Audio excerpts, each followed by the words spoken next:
সেই সাত ভাই, সেই সাত।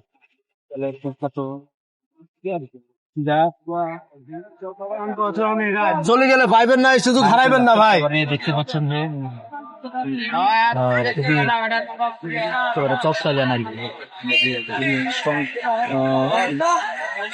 কেমন গেল আজকে বেচা কিনা? আলহামদুলিল্লাহ ভালো ভাইয়া। না ভালো হয়েছে। কত কত টাকার আনছিলেন বেচেন? ভাইয়া চালান 1200 টাকার মতো ছাড়াইছি, হয়তো 1000-2500 টাকার মতো নামছে। তো ইয়ে খাবার হোলসেলে তো খাবার বিক্রি করেন মানুষের ইয়ে কেমন রেসপন্স কেমন? খুব ভালো।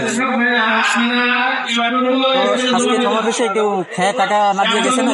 না ভাইয়া, হুজুরকে সমাবেশ তো একজনও টাকা না দিয়ে যাইবে না, আমাদের এই বিশ্বাসটা আছে। কারণ অনেক বেচাকিনি করছে আমরা হুজুরের সমাবেশে, এরা কখনোই টাকা না দিয়ে যায় না। হয়তো বিএনপি সমাবেশে তো আওয়ামী লীগ হইতে এরা হুজুরে চলে যায় খাইয়ে লইয়ে, কিন্তু এখানে 1 টাকাও মাইস দেন। সত্যি কথা বলছে তো? সত্যি কম।